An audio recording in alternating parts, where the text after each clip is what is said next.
एक कहानी नहीं, एक जिंदगी की किताब है जिसे आवाज में ढाला गया है। ये एक सच्ची बायोग्राफी है, दर्द, संघर्ष और जीत की। तो बेहतर एहसास के लिए ईयरफोन लगा लें। जब एक मां की कोख में क्रांति सांस लेने लगे, तब समझ लो इतिहास करवट लेने वाला है। साल था 1630। सांवली शाम थी। हवा पहाड़ों से टकराकर कुछ अनजाना सा गीत गा रही थी। महाराष्ट्र की घाटियों में फैली चुप्पी के बीच एक कला था, शिवनेरी। मजबूत दीवारें, ऊंची चट्टानों पर खड़ा वो कला, ऐसा लगता था जैसे सदियों से कोई तूफान अंदर ही अंदर पल रहा हो। और उस कले के भीतर एक मां प्रसव वेदना से तड़प रही थी, जिजा माता। एक ऐसी स्त्री जिसने खुद को सिर्फ पत्नी या रानी नहीं माना, बल्कि एक धर्मयोद्धा की जननी समझा। उसे इस संसार में कोई आम संतान नहीं चाहिए थी, न कोई राजकुमार, न कोई रियासत का वारिस। उसे चाहिए था एक ऐसा बेटा जो स्वराज्य के लिए जिए और जरूरत पड़ी तो मर भी जाए। कभी कभी ईश्वर भी किसी विशेष आत्मा को जन्म देने के लिए मिट्टी की सबसे कठोर परत का चुनाव करता है। और उस दिन जिजा माता के आंसुओं में वो कठोरता भी थी और कोमलता भी। जब बच्चे की पहली चीख गूंजी तो ऐसा लगा जैसे किसी ने नींद में डूबी सल्तनत को झकझोर दिया हो। वो बच्चा कोई और नहीं, शिवाजी भोंसले थे। शिवाजी को बचपन में जो पहला शब्द सिखाया गया था वो राम था। मां रोज रामायण सुनाती थी, लेकिन ये कहानियां कोई मनोरंजन नहीं थी, ये थी संस्कार की तलवारें। जब बच्चे लोरी सुनकर सोते थे, शिवाजी महाभारत के युद्ध के दृश्य सुनकर सीधा बैठ जाते थे। जिजा माता कहती थी, बेटा तू राजा बने या ना बने, पर तू किसी के आगे सिर मत झुका। तेरा माथा सिर्फ धरती मां के आगे झुकना चाहिए। वो सिर्फ मां नहीं थी, वो एक संघर्ष की पाठशाला थी। शिवाजी के पिता शाहजी भोसले महाराष्ट्र के बड़े योद्धाओं में गिने जाते थे, लेकिन राजनीति उन्हें बेंगलुरु, बीजापुर और दिल्ली की चक्की में पीस रही थी। उन्हें कभी शिवाजी को गोद में खिलाने का समय नहीं मिला। शिवाजी ने कभी पिता की हथेली नहीं पकड़ी, लेकिन मां की उंगली थामकर ही सीखा कि जिंदगी में किसका साथ सबसे मजबूत होता है। कई लोग सोचते हैं कि राजा बनने के लिए बड़े सेनापति या गुरु की जरूरत होती है, पर शिवाजी ने सिद्ध किया एक मां भी दुनिया का सबसे बड़ा शिक्षक बन सकती है। शिवनेरी किले के भीतर उनका बचपन बीता। बचपन का खेल, किले की दीवारों पर चढ़ना, ऊंचाइयों से नीचे झांकना और कल्पना करना कि यह सब एक दिन उनका राज्य होगा। जंगल, पहाड़, नदी सब उनके साथी थे। चट्टानों की कठोरता ने उन्हें सहनशीलता सिखाई और बहती नदियों ने धैर्य। जब बाकी राजकुमार गुरुकुल में संस्कृत के श्लोक रटते थे, शिवाजी किलों की बनावट, घाटियों की गहराई और तलवार की पकड़ सीख रहे थे। एक बार मां ने पूछा, क्या बनना चाहते हो शिवबा? शिवाजी बोले, मां मैं राजा बनूंगा, पर अपनी प्रजा का सेवक बनकर। ऐसा राजा जो मंदिरों को तोड़े नहीं, उन्हें बचाए, जो औरत की लाज को मिटाए नहीं, उसके लिए तलवार उठाए। 16 साल की उम्र में जब उनका पहला असली युद्ध आया तो कोई भरोसा नहीं कर रहा था कि यह लड़का कुछ कर पाएगा। तोरणा किला बीजापुर सल्तनत के कब्जे में था। शिवाजी ने सिर्फ 200 मावलों के साथ उस किले की ओर कूच किया। ना बड़ी सेना, ना हथियार, बस आंखों में ज्वाला और दिल में मां की दी हुई शपथ। रात को छिपते छिपते पहुंचे और सुबह होते ही हमला बोल दिया। उनका हमला तलवार से ज्यादा इरादे से था। 3 दिन तक किला थर्राता रहा और चौथे दिन तोरणा के ऊपर भगवा ध्वज लहरा रहा था। शिवाजी ने इतिहास की सबसे बड़ी बात कही उस दिन, ये मेरी जीत नहीं, ये उस किसान की जीत है जिसने मुझे अनाज दिया, उस मां की जीत है जिसने मुझे खून से सींचा, और उस सपने की जीत है जो इस मिट्टी ने सदियों से देखा था। तोरणा की जीत दिल्ली तक पहुंची। औरंगजेब ने पहली बार शिवाजी का नाम सुना और उसकी पहली प्रतिक्रिया थी, ये कोई शहजादा नहीं, ये तो हमारे लिए आने वाली आफत है। बीजापुर का सुल्तान भी गुस्से में था। उसने शिवाजी को कुचलने के लिए सेनाएं भेजी, पर हर बार हार, क्योंकि शिवाजी तलवार से नहीं, नीति से लड़ते थे। गुरिल्ला युद्ध, अचानक हमला, जंगल में गायब हो जाना, ये सब उन्होंने खुद विकसित किया। एक आदमी जिसने न कोई औपचारिक सैन्य शिक्षा ली, न बड़े बड़े गुरुओं से सीखा, उसने पूरे हिंदुस्तान की सैन्य रणनीति बदल दी। रात थी। किले की छत पर बैठे शिवाजी, आसमान में तारे चमक रहे थे, नीचे गांव में दीप जल रहे थे। शिवाजी ने मां से कहा, मां, एक दिन मैं ऐसा राज्य बनाऊंगा जहां धर्म को दबाया नहीं जाएगा, जहां बेटियों को डर नहीं होगा और जहां राजा सिर्फ सिंहासन पर नहीं, प्रजा के दिलों में बैठेगा। जिजामाता ने शिवाजी के माथे को चूमा और आशीर्वाद दिया। जा बेटा, तू राजा नहीं, युगों की पुकार है, तुझे कोई नहीं रोक सकेगा। तोरणा किले की जीत ने शिवाजी के भीतर कुछ बदल दिया था। अब वो बच्चा नहीं था जो किले के नक्शे बनाया करता था। अब वो एक सेनापति बन चुका था, लेकिन ऐसी सेना का जो उसके सपनों पर विश्वास करती थी। हर जीत के साथ उसके मावले और मजबूत हो रहे थे। मावले वो लोग जो खेतों में हल भी चला सकते थे और तलवार भी, जिन्होंने कभी युद्ध नहीं सीखा, लेकिन शिवाजी के शब्दों ने उन्हें योद्धा बना दिया। जब शिवाजी बोलते थे तो तलवारें खुद ब खुद म्यान से बाहर आ जाती थीं। यह युद्ध हमारे लिए नहीं, हमारी आने वाली पीढ़ियों के लिए है। हम अगर आज झुक गए तो हमारी बेटियां घूंघट से नहीं, गुलामी से ढकी रहेंगी। शिवाजी के शब्द दिल में लगते थे, क्योंकि उनमें सिर्फ जज्बा नहीं था, दर्द भी था। हर गांव में उनका नाम लिया जाने लगा। लोग उन्हें राजा नहीं, उम्मीद की तरह देखने लगे। लेकिन जैसा हर क्रांति के साथ होता है, दुश्मन भी जमीन सूंघने लगता है।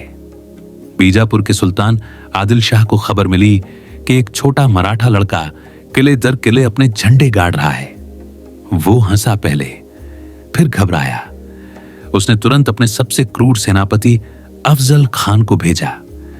अफजल खान वो था जो कई युद्ध जीत चुका था, एक राक्षस की तरह, जिसके हाथी भी इंसानों को रौंद देते थे। लेकिन उसने कभी सोचा भी नहीं था कि उसका आखिरी युद्ध एक पहाड़ी लड़के से होगा। अफजल खान ने शिवाजी को संदेश भेजा, चलो मिलकर बात करते हैं। शिवाजी समझ चुके थे, ये दोस्ती नहीं, धोखे का न्योता है।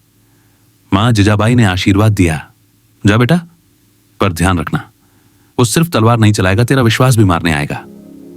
शिवाजी गए, लेकिन एक लोहे का कवच पहनकर और बगल में बांगनक छुपाकर। वो मिले। अफजल ने बाहें फैलाई, गले लगाया और उसी पल पीठ में छुरा घोंपने की कोशिश की, लेकिन शिवाजी शिव थे। एक झटके में बागनक से अफजल की छाती चीर दी। कहते हैं उस दिन पूरी बीजापुर सल्तनत कांप गई थी।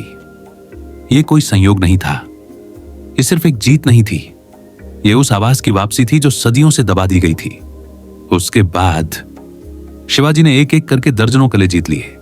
राजगढ़, पुरंदर, जावली, रोहिडा, हर पत्थर बोल रहा था, अब यह जमीन किसी के बूटों के नीचे नहीं रहेगी। और यह सब उस उम्र में जब कई राजकुमार सिर्फ घोड़े चलाना सीखते हैं। शिवाजी ने एक नई शासन व्यवस्था शुरू की। असली राजा वही होता है जो प्रजा के घरों की रसोई से जुड़ा हो। उन्होंने हर गांव में भंडार बनवाया, गरीबों के लिए अन्न गोदाम, औरतों के लिए सुरक्षा दस्ते, सैनिकों के लिए वेतन और मंदिरों के लिए संरक्षण। पर एक चीज वो कभी नहीं भूले, धर्म। शिवाजी ने कभी किसी मस्जिद को नहीं छुआ, कभी किसी मौलवी को नहीं सताया, बल्कि उन्होंने कहा, मेरा युद्ध किसी धर्म के खिलाफ नहीं, मेरी तलवार सिर्फ जुल्म के खिलाफ उठती है। यही बात उन्हें महान बनाती है।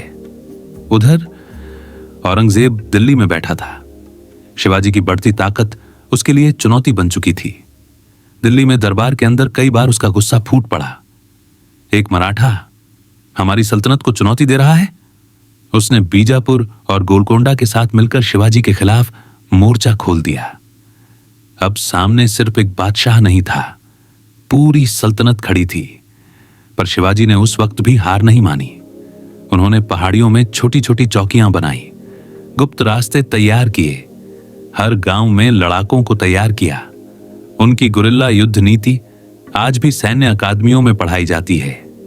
एक बार एक मुगल सेनापति ने कहा था, शिवाजी को पकड़ना ऐसा है जैसे हवा को कैद करना।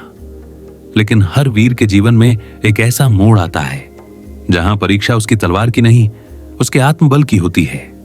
और वो परीक्षा आई आगरा में। औरंगजेब ने शिवाजी को सम्मानजनक वार्ता के बहाने अपने दरबार में बुलाया। बहुत से लोग बोले, मत जाओ, ये जाल है। लेकिन शिवाजी ने कहा, जो अपनी नजरों से डरता है वो किसी आंख में आंखें नहीं डाल सकता। वो गए बेटे संभाजी के साथ। आगरा का दरबार गुलामों से भरा हुआ, साजिशों से घिरा हुआ। शिवाजी ने जैसे ही औरंगजेब को आदाब किया, औरंगजेब ने इशारा किया, इन्हें कैद करो। एक राजा को, जो खुद सैकड़ों किलों का स्वामी था, एक बंद कमरे में डाला गया। उनकी थाली में जहर मिला, उनके कमरे में सांप छोड़े गए, उनके बेटे को डराया गया। पर शिवाजी ने उस अंधेरे में भी अपनी आत्मा की रोशनी नहीं बुझने दी। उन्होंने अंदर ही अंदर भाग निकलने की योजना बना ली। मिठाइयों की टोकरी में छिपकर वो और संभाजी आगरा से निकल भागे। ये सिर्फ भागना नहीं था, ये स्वराज्य की सांसों को आजाद करना था। वो रात जब शिवाजी दोबारा रायगढ़ पहुंचे, मां जिजाबाई की आंखों से आंसू नहीं, आशीर्वाद की धार बह रही थी। उन्होंने बेटे को गले लगाया और कहा, तू सिर्फ मेरा बेटा नहीं रहा शिवा, अब तू इस धरती का पुत्र है। उस दिन शिवाजी ने खुद से एक और वादा किया, अब जब तक जिंदा हूं, हर पत्थर पर, हर गांव पर स्वराज्य का नाम लिखूंगा। रायगढ़ के किले की हवा में उस दिन कुछ अलग था। साल था 1676। गगनचुंबी किले पर सन्नाटा पसरा था, लेकिन जमीन के नीचे लहरों की तरह कुछ हिल रहा था। सैकड़ों गांवों से हजारों लोग पगडंडियों पर चलते हुए उस किले की तरफ बढ़ रहे थे, जहां आज मराठा इतिहास की सबसे बड़ी सुबह होने वाली थी। शिवाजी, जिसने मिट्टी से साम्राज्य उठाया, जिसने तलवार से नहीं प्रजा के आंसुओं से जमीन सींची, वो आज सिंहासन पर बैठने वाला था। लेकिन यह सिर्फ कोई राज्याभिषेक नहीं था, यह उस सपने की पूर्ति थी जिसे मां जिजामाता ने अपने गर्भ में पाला था। कई विदेशी दूत, कई विद्वान, ब्राह्मण, साधु, संत, सब इस दृश्य के साक्षी बनना चाहते थे। राज्याभिषेक से एक रात पहले शिवाजी अकेले बैठे थे किले की छत पर। उनके सामने दूर दूर तक अंधेरा फैला था, लेकिन उनके मन में उजाला था। उन्होंने अपने आप से पूछा, क्या मैं इस लायक हूं?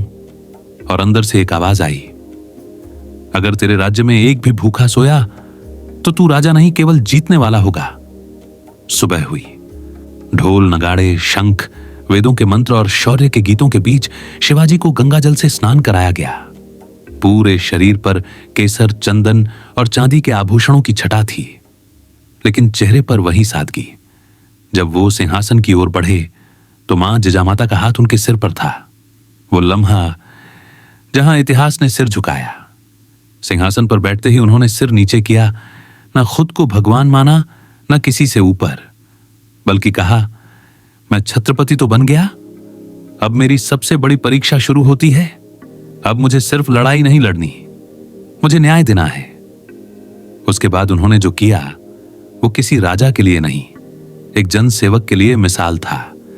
उन्होंने अन्न भंडार बढ़ाए, गांवों में अनाज के कुएं खुदवाए, कहलों में भिक्षुकों के लिए अलग कोठरियां बनवाई, किसानों से कर घटाया, और सबसे बड़ा निर्णय, जिस जमीन पर हल चला है वहां तलवार नहीं चलेगी।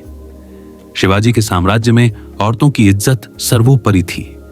उनके सिपाही अगर किसी महिला को परेशान करते तो उन्हें तुरंत दंड मिलता, चाहे वो कोई भी हो।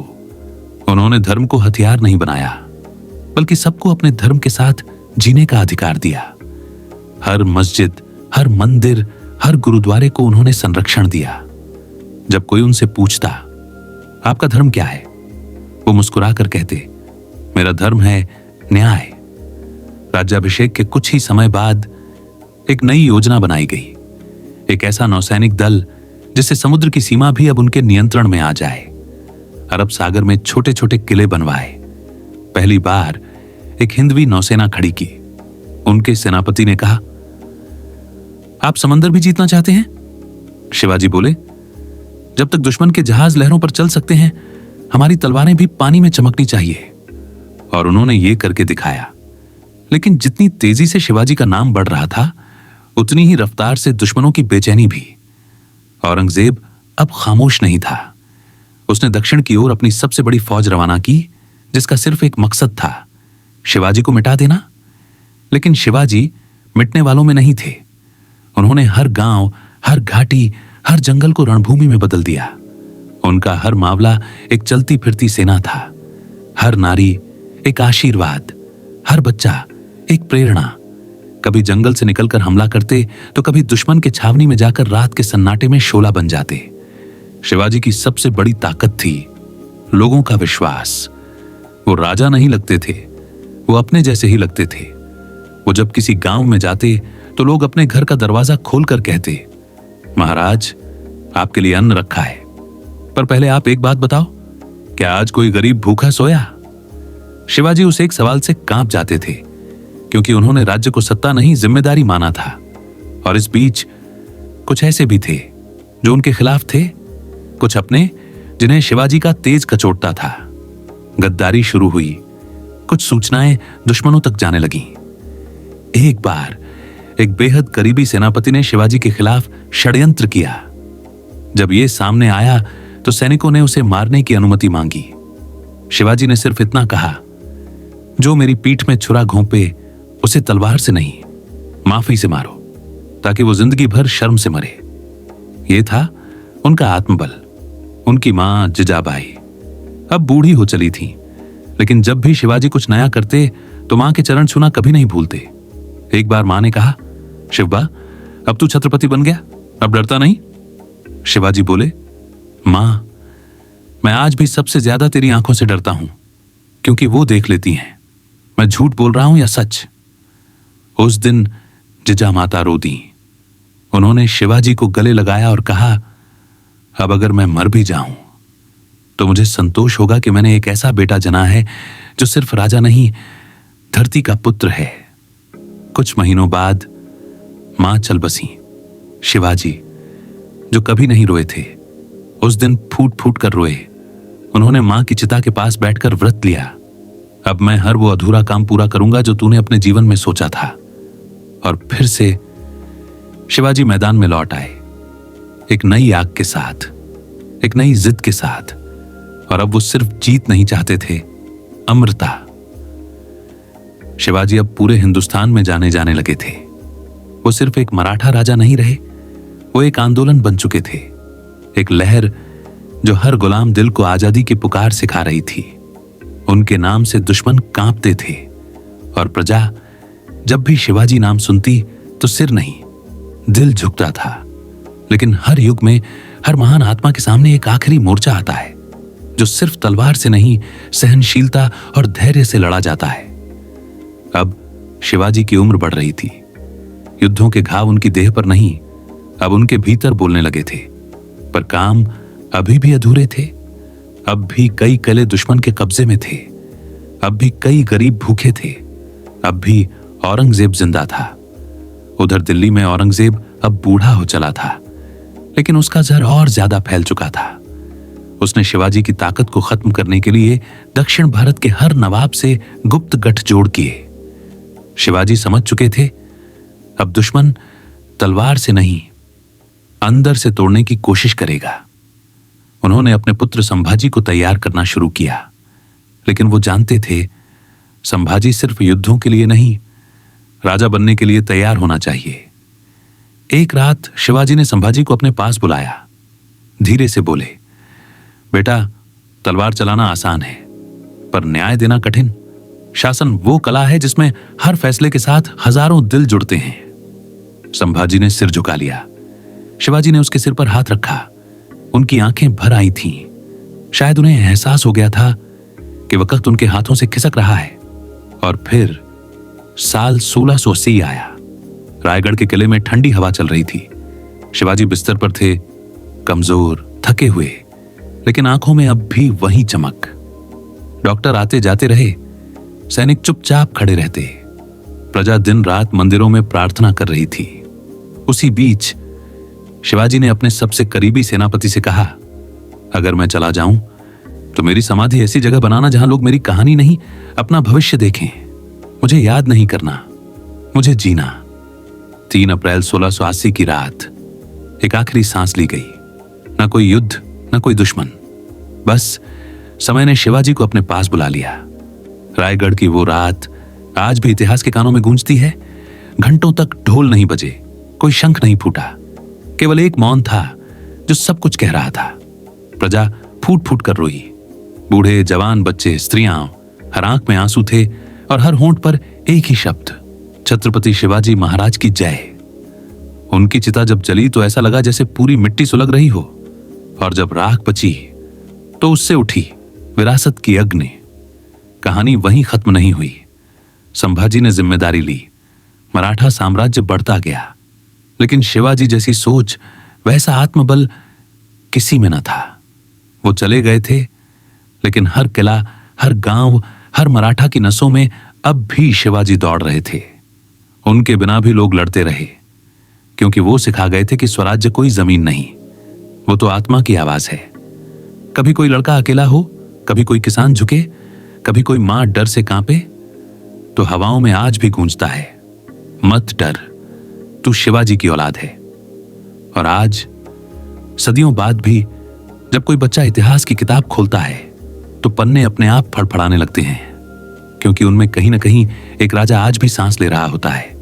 ना सिंहासन बचा, ना तलवारें, लेकिन जो बचा है वो एक आग है जो कभी बुझ नहीं सकती। जय भवानी, जय शिवाजी। एक जिंदगी चली गई, मगर उसकी कहानी रह गई। शब्द रुक गए हैं, पर उसकी रूह अब भी बोलती है। शुक्रिया। इस बायोग्राफी को सुनने के लिए प्लीज सब्सक्राइब माय चैनल।